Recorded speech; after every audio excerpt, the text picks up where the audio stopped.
বর্তমান সময়ে ইলেকশনের ডেট ঘোষণা হয়েছে। ফেব্রুয়ারিতে নির্বাচন হবে। ফেব্রুয়ারিতে নির্বাচন হবে না।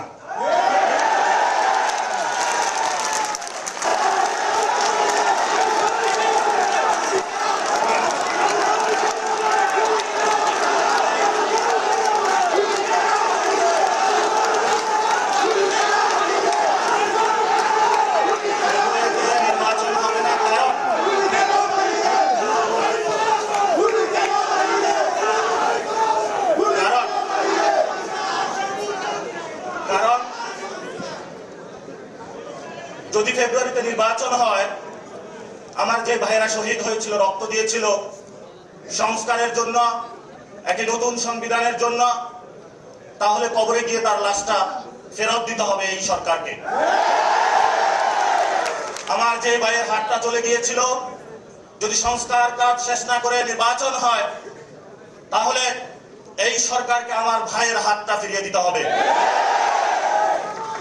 যে মায়ের বুক খালি হয়েছিল, যদি সংস্কার ছাড়া, একটি নতুন সংবিধান ছাড়া বাংলাদেশে নির্বাচন হয়, তাহলে ওই মায়ের বুকের সন্তানকে ফেরত দিতে হবে।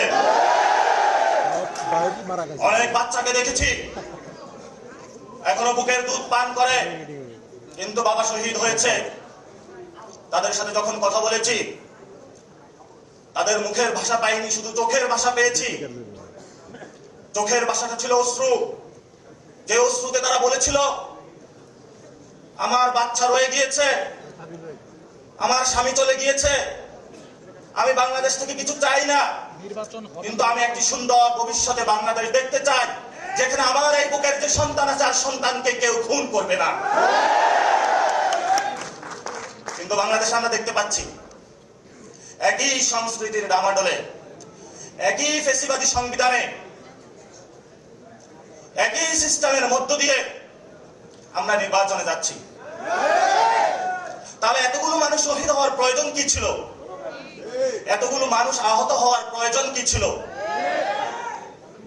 আপনারা দেখেছেন, এখানে অনেক মিডিয়া ভাই রয়েছেন। ভারতে হিন্দুত্ববাদী বিজেপি এক এক করে সকল মিডিয়া দখল করেছিল, কিন্তু কিছু তরুণ যুবা অল্টারনেটিভ মিডিয়া সৃষ্টি করে ভারতের বুকে গত ইলেকশনে বিজেপির যে জয়যাত্রা, তাদের যে হম্বিতম্বি, সেটা রুখে দিয়েছিল। আপনাদের কি স্মরণ আছে? আপনাদেরকে সেই ভূমিকায় নামতে হবে।